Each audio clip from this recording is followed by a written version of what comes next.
Alhamdulillahi Rabbil Alamin. Allahumma salli wa sallim wa barik ala Muhammad wa ala ali Muhammad. Allahumma anfa'na bima 'allamtana wa 'allimna ma yanfa'una wa zidna ilma wa barik lana fi ilmina warzuqna al-ikhlasa fil qawli wal 'amali kamila wa 'ilman nafi'an la yunsa wa tawfiqan daima wa sihhatan wa yaqinan wa 'afiyah. Allahumma aftah lana kulla khair wa yassir lana kulla umur. Allahumma ansuril mujahidin warhamil mustad'afin wa dammir a'da'ad din watmis ala amwalihim amin ya rabbal alamin.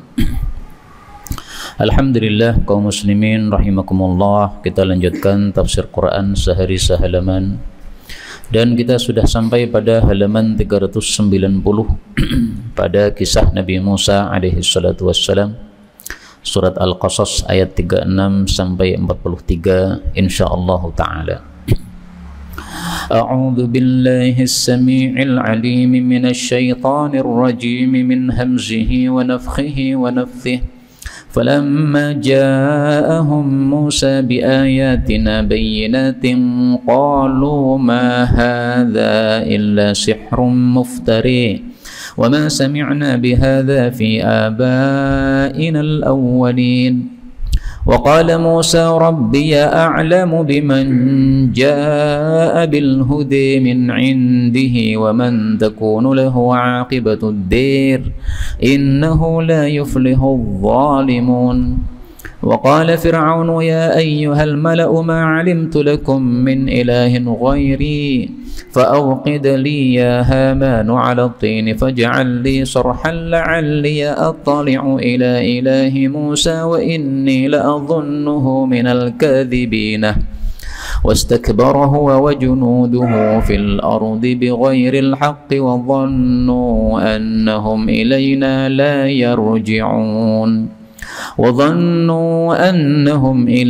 لا يرجعون فأخذناه وجنوده فنبذناهم في اليم فانظر كيف كان عاقبة الظالمين وجعلناهم أئمة يدعون إلى النار ويوم القيامة لا ينصرون وأتبعناهم في هذه الدنيا لعنة ويوم القيامة هم من المقبوحين ولقد آتينا موسى الكتاب من بعد ما أهلكنا القرون الأولى بصائر للناس وهدى ورحمة لعلهم يتذكرون. الحمد لله رب العالمين. اللهم ارحمنا بالقرآن آمين. Pada ayat-ayat yang kita baca ini ada beberapa kata yang bisa dibaca dengan dua bacaan, antara lain pada ayat 37 Allah mengatakan Rabbi, ini boleh di fathah ya-nya, Rabbiya a'lamu. Kemudian pada ayat yang ke 39 huwa wa junuduhu, ini wawu ketemu dengan wawu boleh idgham menjadi hu wa junuduhu. Kemudian la yarja'un boleh dibaca la yarji'un. Dan ini semua adalah qiraah mutawatirah yang sumbernya dari Sayyidina Rasulullah sallallahu alaihi wasallam, maka boleh kita baca mana saja yang mudah bagi kita untuk membacanya. Adapun tafsir ringkasnya, Allah mengatakan pada surat Al-Qasas ayat 36, falamma maka tatkala ja'ahum datang kepada mereka orang-orang Mesir Musa, Nabi Musa alaihi salatu wassalam, bi ayatina dengan ayat-ayat kami yaitu mukjizat, bayyinatin yang jelas-jelas, qalu mereka mengatakan ma hadza tidaklah ini mukjizat illa kecuali sihrun satu sihir muftara yang dibikin-bikin, wa ma sami'na dan kami tidak pernah mendengar bihadza dengan ini yaitu dakwahnya Nabi Musa fi abaina pada nenek moyang kami al-awwalin yang pertama. Kaum muslimin rahimani wa rahimakumullah, ayat ini menjelaskan bahwa Nabi Musa dilengkapi oleh Allah dengan mukjizat. Dan memang semua nabi pasti membawa mukjizat supaya kaumnya tidak bisa punya alasan untuk menolak. Tapi ternyata dasar orang kafir sudah melihat mukjizat, mereka tidak akan beriman kepada Allah Subhanahu wa taala. Mereka malah menuduh bahwasanya Nabi Musa itu membawa sihrun muftara, sihir yang dibuat-buat. Kita ambil dari ayat ini beberapa faedah. Faedah yang pertama, ayat ini sekaligus sebagai tasliyah atau menghibur Nabi Muhammad sallallahu alaihi wasallam. Sebagaimana disebutkan oleh Allah pada surat Hud ayat 120. Jazakumullahu khairan. Wa kullan naqussu 'alaika min anba'ir rusuli ma nuthabbitu bihi fuadak. Dan masing-masing telah kami kisahkan kepada engkau dari cerita-cerita para rasul sesuatu yang kami meneguhkan hatimu dengan cerita-cerita tadi. Jadi cerita-cerita dalam Quran ini salah satu fungsinya untuk mentasliyah, menghibur Nabi Muhammad SAW supaya beliau teguh dalam dakwah. Karena Nabi Musa juga didustakan, akhirnya dimenangkan. Nah, Rasulullah juga akan begitu. Didustakan di Mekah, nanti akan dimenangkan. Dan itu sudah terbukti pada saat Fathu Makkah. Ini faedah yang pertama, adanya kisah-kisah seperti ini untuk Nabi kita Nabi Muhammad sallallahu alaihi wa alihi wasallam. Demikian juga untuk pewaris-pewaris Nabi, yaitu para ulama, hendaklah mereka sabar di dalam berdakwah.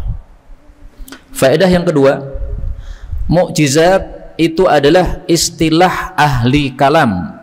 Kalau istilah Quran itu adalah ayat. Demikian juga istilah Nabi Muhammad sallallahu alaihi wasallam. Maka istilah ayat ini sebenarnya lebih utama daripada istilah mukjizat, tapi sudah terlanjur memang istilah mukjizat itu lebih populer daripada istilah ayat. Saya tampilkan satu hadis Nabi yang menyebutkan kata-kata ayat yang maksudnya adalah mukjizat. Hadisnya muttafaqun alaih, ma minal anbiya min nabiyyin, tidak ada seorang pun nabi illa waqad u'tiya minal ayat, pasti dikasih ayat-ayat, maksudnya mukjizat-mukjizat, ma mithluhu amana alaihil bashar, yang menyebabkan manusia itu beriman. Kalau tidak beriman berarti karena ngengkel, ngeyel, karena apa? Menolak kebenaran. Ini hadis muttafaqun alaih. Faedah berikutnya, Nabi Musa dituduh sihrun, membawa sihir. Ada dua tuduhan dari mereka. Tuduhan yang pertama, bahwa yang dibawa oleh Nabi Musa adalah sihir. Tongkat dilempar, itu sihir. Kemudian tangan bersinar, itu sihir. Tuduhan yang kedua, mereka menuduh Nabi Musa sebagai penyihir. Jadi yang dibawa adalah sihir dan pelakunya adalah penyihir.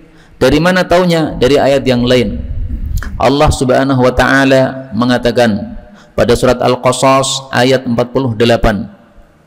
Oh, ini juga Al-Qasas ya, tapi ini ayat 36. Nah, nanti pada ayat 48 Allah akan mengatakan, qalu, mereka mengatakan, sihrani, ini adalah dua sihir tadhahara, yang saling bantu-membantu.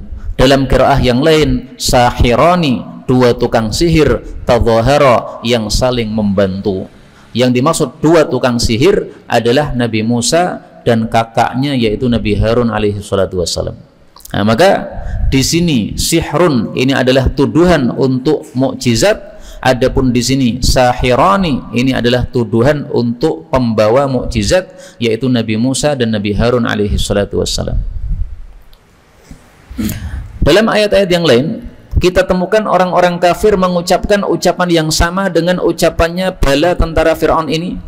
Pada surat Al-Maidah ayat 110 mereka mengatakan illa sihrum mubin, sihir yang nyata.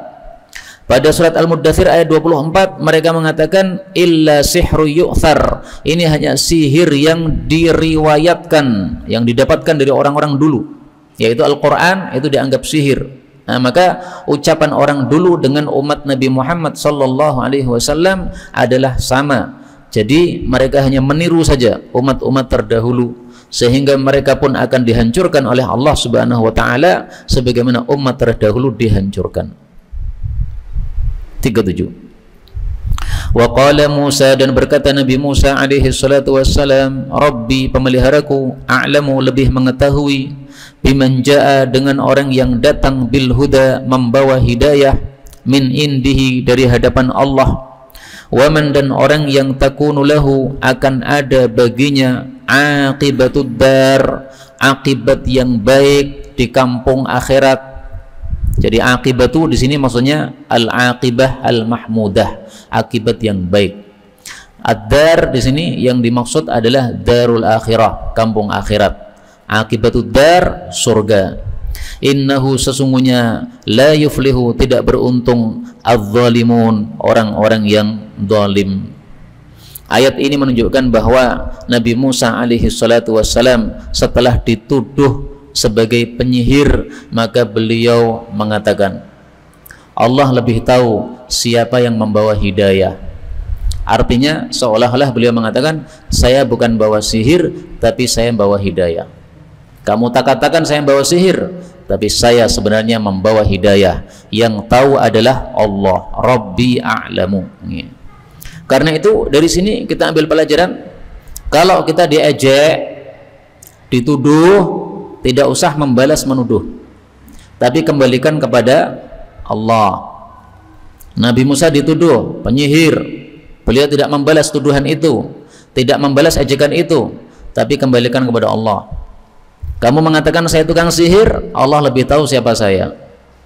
Maka kalau kita dituduh oleh orang lain, tidak perlu membalas tuduhan tersebut.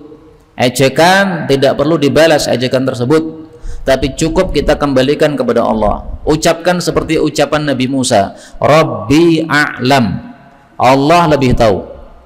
Siapa saya itu Allah lebih tahu. Kamu katakan seperti itu, tidak seperti itu, tapi Allah lebih tahu.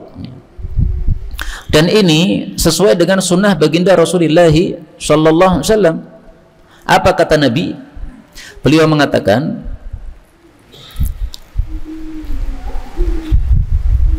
wa ini mur'un syatamaka, kalau ada seseorang mencela kamu, mencaci kamu dengan sesuatu yang tidak ada pada dirimu, berarti menuduh, Pak.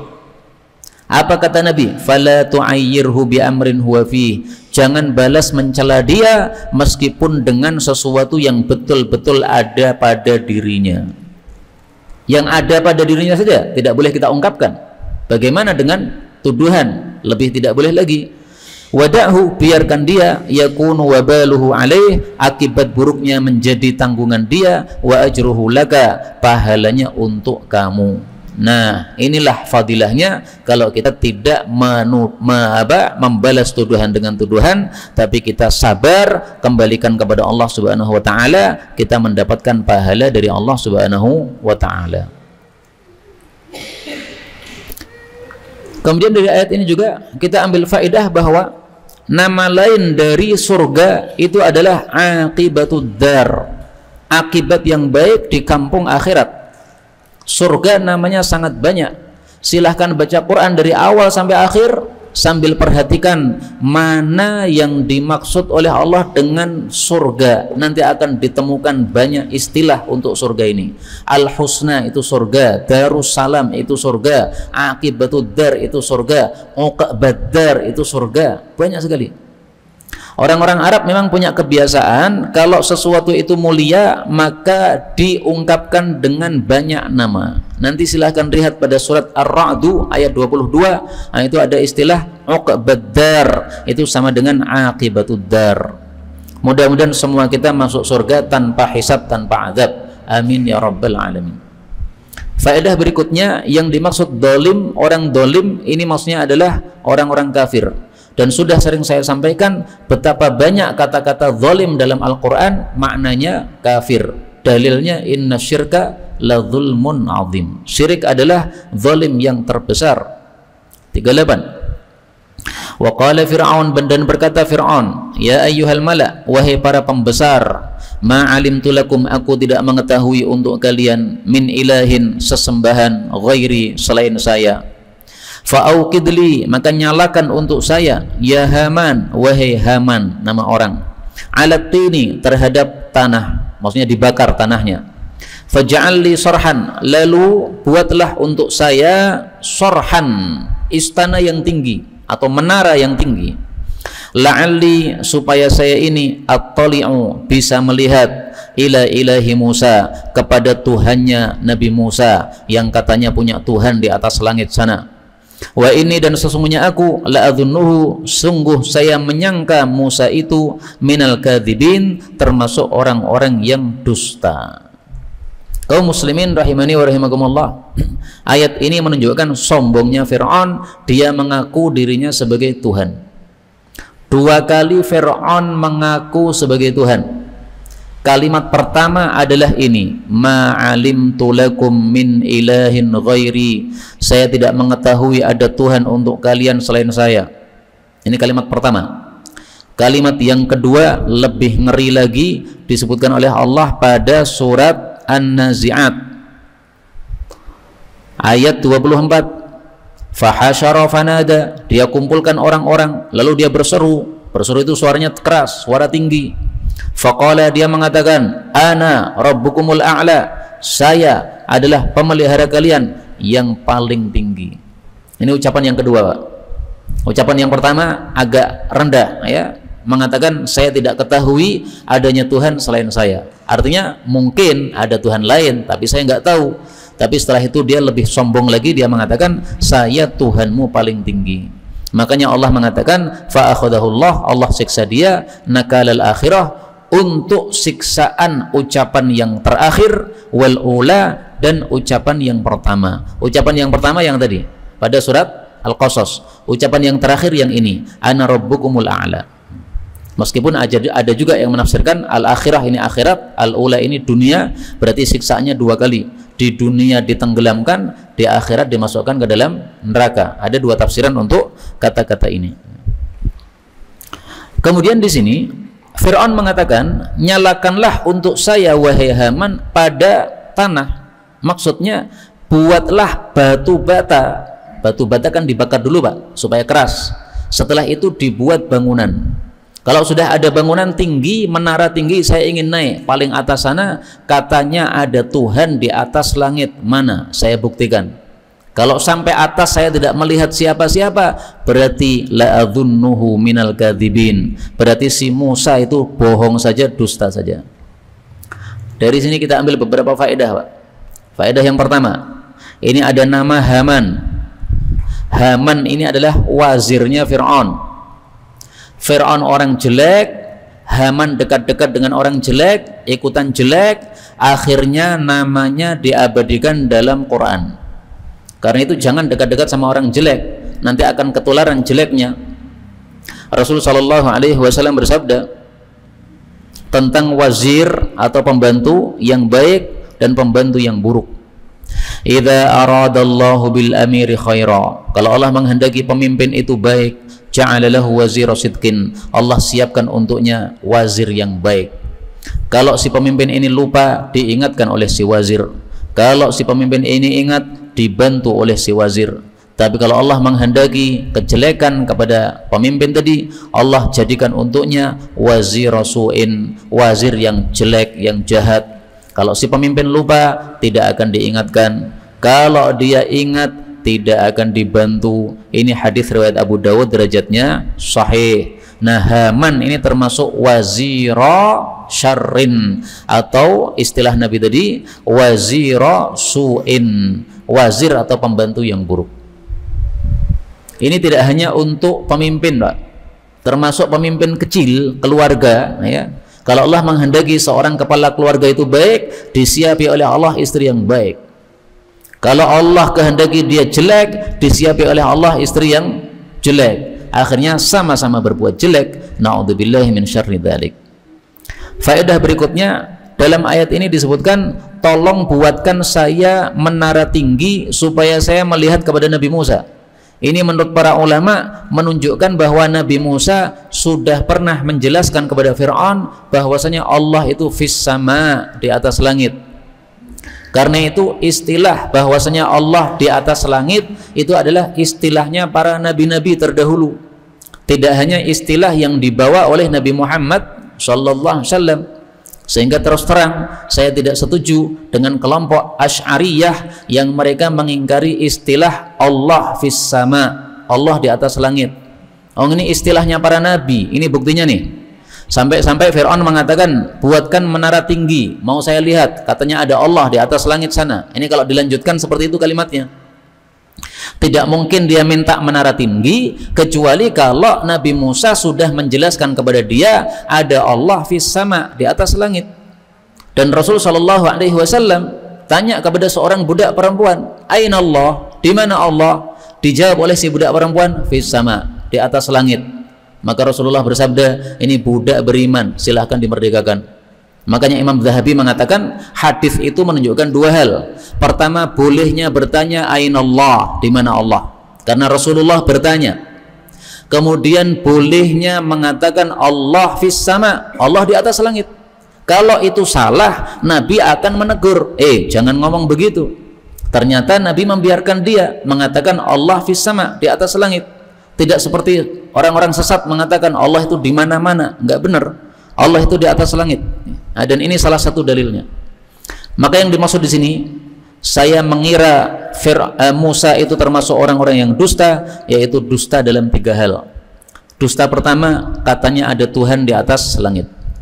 Dusta yang kedua, katanya ada Tuhan selain saya. Dusta yang ketiga, katanya dia utusan Tuhan. Semuanya saya tidak percaya. Inni la adhunnuhu minal kadhibin. Adhunnu saya artikan menyangka, bukan saya artikan yakin. Kenapa? Karena ada kaidah tafsir mengatakan adh-dhannu minal kufar. Kata-kata dhanna yadhunnu, kalau orang kafir yang mengatakan, itu artinya ragu-ragu, tidak yakin. Tapi kalau adh-dhannu yang mengatakan adalah orang-orang beriman atau untuk orang-orang beriman, maka artinya adalah yakin.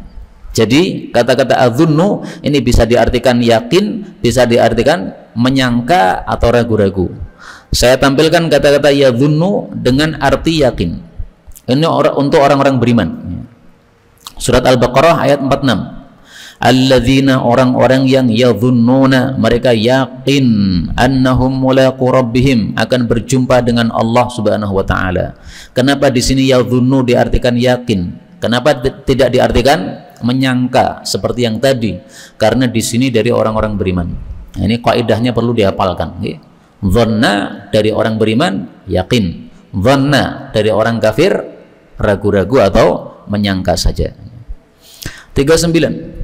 Wastakbara, dan sombong, huwa dia Fir'aun, wa junuduhu, dan tentara-tentaranya, fil ardi, di bumi, bi ghairil haqqi, tanpa kebenaran. Wa dhannu, dan mereka menyangka, annahum, bahwasanya mereka, ilaina, kepada kami, la yarji'un, mereka tidak akan kembali, atau la yurja'un, tidak akan dikembalikan. Jadi kesalahannya Fir'aun di sini dua. Satu, sombong. Sombong itu definisinya menolak kebenaran dan meremehkan manusia. Dia sudah menolak kebenaran yang dibawa oleh Nabi Musa dan meremehkan Nabi Musa sebagai tukang sihir, katanya tidak dianggap sebagai nabi. Kemudian kesalahan yang kedua, dhannu, dia menyangka bahwasanya tidak ada kehidupan setelah kematian. Nah, persangkaan itu tidak berdasarkan dalil sama sekali. Yang berdasarkan dalil namanya yakin. Kalau tidak punya dalil namanya dzan atau persangkaan. Nah, maka dia salah karena tidak memiliki dalil, mengikuti persangkaan yang salah yang ada pada dalam hatinya. Kemudian kata-kata ini bi ghairil haqqi, tanpa kebenaran, ini adalah sifatun lazimah, satu sifat yang pasti. Karena tidak ada sombong bil haqqi, itu enggak ada. Namanya sombong pasti bi ghairil haqqi. Namanya sombong itu pasti tanpa kebenaran. Mana ada orang sombong dengan kebenaran? Enggak ada. Kalau ada istilah at-takabbur 'alal mutakabbir shadaqah, sombong kepada orang sombong adalah sedekah, itu hakikatnya sebenarnya bukan sombong, tapi membalas kesombongan orang sombong, itu adalah sedekah. Kalau sombongnya itu sendiri, itu pasti bi ghairil haqqi, tanpa kebenaran. Saya kasih contoh kalimat yang lain supaya lebih jelas dan supaya lebih paham.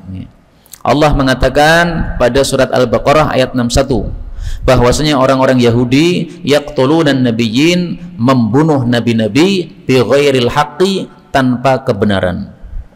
Ini sifat yang melazimi seperti ini. Tidak mungkin orang membunuh nabi dengan kebenaran, enggak mungkin. pasti namanya membunuh Nabi itu adalah bighairil haqqi. Nah, maka ini untuk menegaskan ya, ini pembunuhan yang betul-betul salah, tidak mungkin benar. Demikian juga di sini sombong yang betul-betul salah, tidak mungkin benar, karena sombong itu pasti bighairil haqqi, tanpa kebenaran. 40. Fa akhadnahu, lalu kami siksa Fir'aun, wa junudahu, dan tentara-tentaranya. Bagaimana siksanya itu? Fanabadnahum, lalu kami lempar mereka fil yami, di laut merah. Fangdur, maka lihatlah, kaifa, bagaimana, kana, adalah akibatnya az-zalimin, orang-orang yang zalim.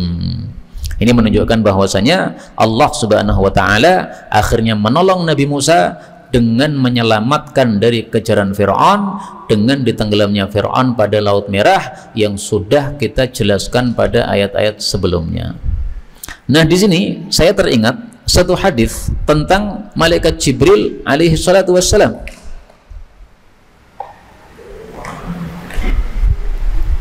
Beliau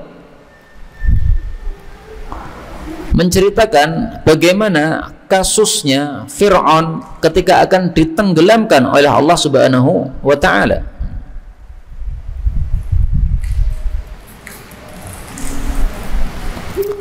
Ini diceritakan oleh Jibril kepada Nabi Muhammad sallallahu alaihi wasallam. Diriwayatkan oleh Imam Tirmidzi pada hadis nomor 3107. Lamma aghraqallahu Fir'aun, tatkala Allah tenggelamkan Fir'aun, qala amantu annahu la ilaha illa alladhi amanat bihi banu Israel. Maka dia mengatakan, saya beriman bahwasanya tidak ada Tuhan yang berhak disembah selain yang diimani oleh Bani Israel. Faqala Jibril, maka malaikat Jibril mengatakan, ya Muhammad, hai Muhammad, falau ra'aitani wa ana akhudhu min halil bahar. Kamu kalau melihat saya, maka sungguh kamu akan takjub, karena waktu Fir'aun mengatakan begini, saya ambil endutnya laut. Untuk apa endutnya laut? Fa'adussuhu fi fihi, lalu saya sumpelkan pada mulutnya Fir'aun itu. Kenapa? Makhafata an tudrikahur rahmah, karena khawatir kalau Allah turunkan rahmat kepada Fir'aun sehingga imannya diterima oleh Allah Subhanahu wa ta'ala. Jadi sampai Jibril itu gregetan sama Fir'aun, Pak. Kurang ngajar sekali Fir'aun ini. Maka Jibril eman-eman, orang kurang ngajar begini mau mati kemudian diterima imannya, eman-eman banget nih. Nah, maka langsung ambil endut laut, sumpelkan pada mulutnya Fir'aun itu, biar tidak mengucapkan la ilaha illallah. Akhirnya mati tidak mengucapkan sesuatu yang bisa diterima oleh Allah Subhanahu wa taala, dan ini hadisnya derajatnya hasan, diriwayatkan oleh Al-Imam At-Tirmidzi rahimahullahu taala, dan juga yang lain-lain ya. Diriwayatkan juga oleh Al-Hakim dan yang lain-lain. Inilah kondisi ketika Fir'aun ditenggelamkan oleh Allah Subhanahu wa taala di dalam Laut Merah. Kondisinya adalah seperti yang diceritakan oleh malaikat Jibril alaihi salatu wassalam. Kemudian ayat 41 Allah mengatakan, wa ja'alnahum, dan kami jadikan mereka Fir'aun dan bala tentaranya itu a'immatan, pemuka-pemuka, pemimpin-pemimpin, yad'una, yang mengajak ilan nari, kepada neraka, wa yaumal qiyamati, dan besok pada hari kiamat, la yungsarun, mereka tidak akan ditolong oleh Allah Subhanahu wa ta'ala. Ayat ini menunjukkan bahwa Fir'aun dan bala tentaranya itu mengajak manusia kepada neraka, artinya mengajak orang-orang berbuat kafir, yang kafir itu menghantarkan kepada neraka.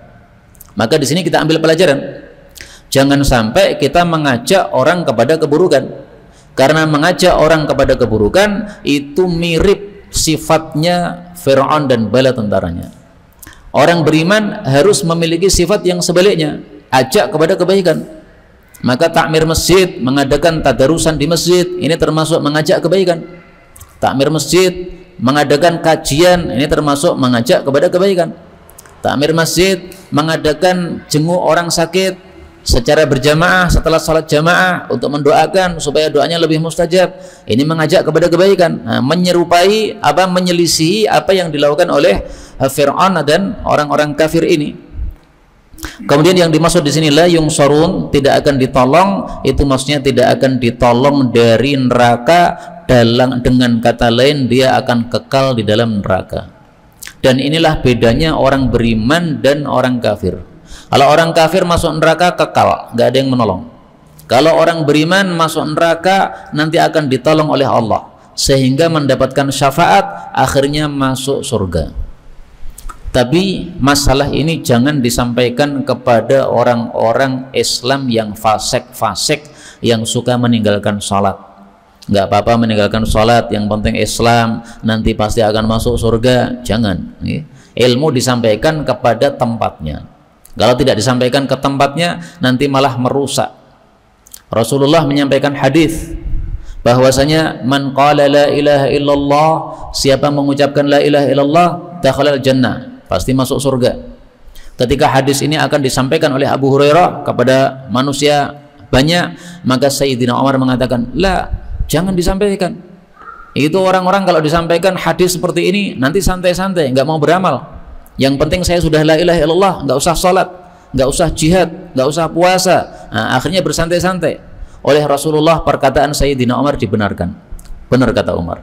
Biarkan orang-orang beramal sungguh-sungguh sehingga mereka tidak meremehkan dosa-dosa atau meremehkan perintah-perintah Allah Subhanahu wa taala. 42. Wa atba'nahum, dan kami iringkan kepada mereka Fir'aun dan bala tentaranya fi hadhihi dunya, di dunia ini, la'natan, akan laknatan, wa yaumal qiyamati, dan besok pada hari kiamat, hum, mereka itu, minal makbuhin, termasuk orang-orang yang diburukkan. Ini menunjukkan bahwa Allah menyiksa mereka dua kali, menyiksa di dunia dan menyiksa di akhirat. Maka yang dimaksud laknat ini adalah ditenggelamkan di dalam laut tersebut. Ini disebut laknat. Laknat definisinya dijauhkan dari rahmat Allah. Dia mati dalam keadaan kafir. Nah, ini berarti dijauhkan dari rahmat Allah Subhanahu wa taala. Adapun yang dimaksud makbuh, diburukkan, ini maksudnya diburukkan rupanya. Wajahnya dibikin buruk oleh Allah besok pada hari kiamat. Buruknya bagaimana? Silahkan lihat pada surat Ali Imran. Para ulama menafsirkan ayat ini dengan ayat pada surat Ali Imran ayat 106. Yauma tabyaddu wujuh, ada wajah-wajah yang putih besok di akhirat. Wa taswaddu wujuh, ada wajah-wajah yang hitam. Nah, wajah yang hitam itu yang dimaksud tadi, diburukkan rupanya oleh Allah Subhanahu wa taala. Karena itu jangan sampai kita termasuk orang-orang yang diburukkan rupanya oleh Allah di akhirat karena amal kita buruk di dunia. Jadi Allah akan membalas yang setimpal. Amalnya buruk, maka wajahnya akan buruk di akhirat, menghitam. Amalnya baik, maka wajahnya akan baik di akhirat, memutih.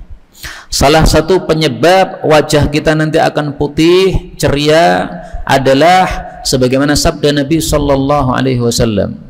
Rasulullah bersabda, "Naddarallahu imra'an", Allah akan mencerahkan wajah seseorang, "sami'a maqalati fawa'aha", mendengar sabda saya lalu memahaminya, "thumma addaha ila man lam yasma'ha", lalu menyampaikan kepada orang lain yang belum mendengarnya, "farubba hamili fikhin la fikha lahu wa rubba hamili fikhin ila man huwa afqah minhu". Bisa jadi kamu menyampaikan kepada seseorang yang orang itu lebih paham terhadap hadis yang kamu bacakan daripada kamu sendiri yang menyampaikan.